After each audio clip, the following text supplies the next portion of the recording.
and privilege for me this morning to speak to you about why Sri Lanka should be treated as the 20th century business destination. I would like to talk a little different, not from the conservative perspective, but from a new approach. Professor G.L. Peiris told you why Sri Lanka is important to you, location-wise and all other things which are available there. Take example from Malaysia and Singapore. Singapore was a very best location, but for several hundred years that has not been made use of. But what happened? Who made the change? It is the visionary leader that will change the destiny of a country. Lee Kuan Yew made that change. Mahathir Mohamad made that change because they were visionary leaders with a vision for the country. Same here in Sri Lanka. We have a vibrant, visionary leader who eradicated terrorism from this country, brought peace and harmony to us, and made this as a useful platform for the business community.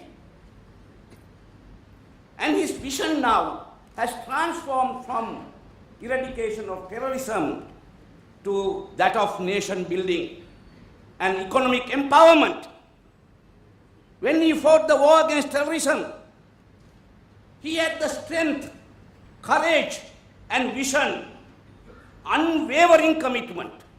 So that is what is needed in a leader. So we all are blessed with such a leadership in this country, so that he will not waver in his decisions. He will take strong decisions, pursue them, and implement them. So whatever the other things available in the country will not alone make you comfortable, give you confidence. That is one point I want to make. The second one is the political stability. You take Maldives, what has happened to Maldives today? They imported a constitution from Canada and many other Western countries, and they are in an utter mess. They can't elect their president. So, no political stability. So people are wondering, investors, what are we going to do with our investment?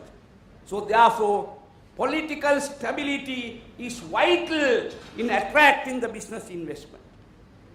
So what has happened in Sri Lanka? We have presidential system, we have no problem. He won with 1.6 million majority. We have 2/3 majority in parliament. We have a strong government and a fragile opposition. So I am not for that. I want opposition to be strong, to ensure that there are checks and balances. But what can we do? So therefore, ladies and gentlemen, you can be assured the policy of His Excellency Mahinda Rajapaksa will be there for next few decades in this country. So you don't have to worry. So our government will be there because we have done so much good for the people of this country. So why not people elect us? So that has been demonstrated in all the elections we had. So therefore you don't have to think that this policy will change in another 2 years or 3 years or so. No, that will be there for a very, very long time. So with that conviction and commitment, you can invest in Sri Lanka. Number 3, it is the inbuilt infrastructure in this country. You have witnessed yourself. The ports, airports, roads, energy sector. We give uninterrupted energy to industries as well as domestic purposes. 90% of our country, we are providing electricity. Another 10% will be done in next 1 year. So we have new power plants. So you don't have to worry about the electricity. But of course, you may say it is little bit higher. But we are making our all endeavors to make that cheap in time to come when we commission the balanced coal plants. So therefore, that infrastructure is already there. Connectivity is there. Then of course, about the guarantee of your investment, Professor G.L.P. said very correctly, our Constitution guarantees the foreign investment. Not only that, there have been more than 37 investment guarantee treaties with many countries. But when your country also comes into the investment, you can have another treaty. So therefore, you don't have to worry about your investment in Sri Lanka. That is there. So what else you need? Then you might say that do you have a good workforce in this country? Yes. We have a lot of people who are working abroad. Under my ministry, several hundred engineers are working in India as well as in Africa, in the power sector. So they are waiting to come back.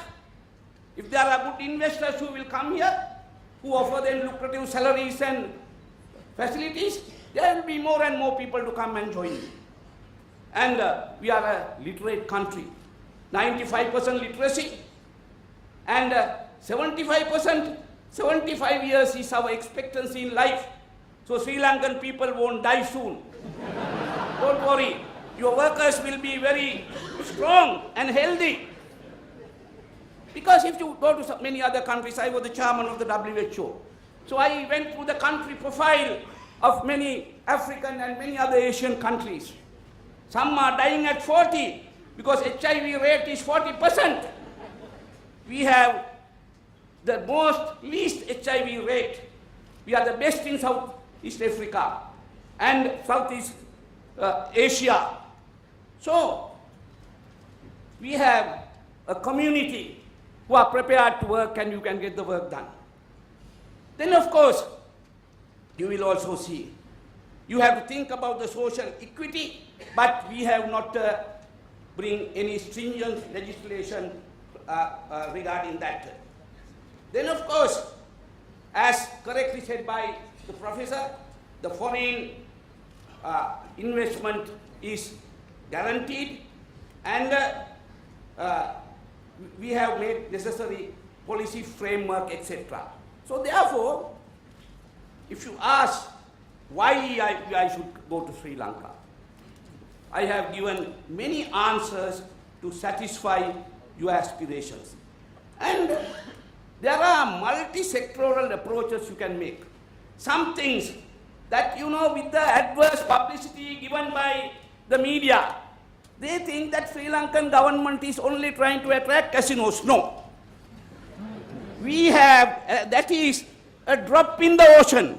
There are so many areas in agriculture, value addition, and many other industries.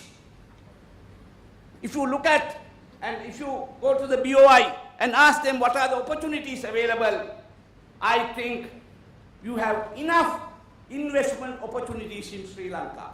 So Sri Lanka is trying to get all these things to its own place. So therefore, you have come to Sri Lanka, you have seen Sri Lanka, you have interacted with our people, made partnerships. Not only that, our current account was closed for some time. We did not allow foreign capital to flow into the country. But we relaxed that. We allowed the private banks to get loans and investments from abroad. So the investors' confidence has been built up. I'll give you some of the figures. For example, if you take capital and financial inflow, in 2011 it was 1,066 million US dollars. This year it is last year 1,336. Loan 310 earlier, now it is 891. Net foreign inflow to the private sector, it was 171 million, 211, it is 305, 212. Foreign borrowings, it was 2,125 for the private sector. Now 2012 it is 3,125. And balance of payment, we have a plus balance. So therefore, the stability of the economy in our country is very well demonstrated in all these figures. So therefore, you are not coming into a country where the people don't have a purchasing power, where the economy is shrinking. Here the economy is expanding. We have a better balance sheet now. And all the facilitation has been made for you to enter into partnership, bring foreign capital, and your investment is guaranteed.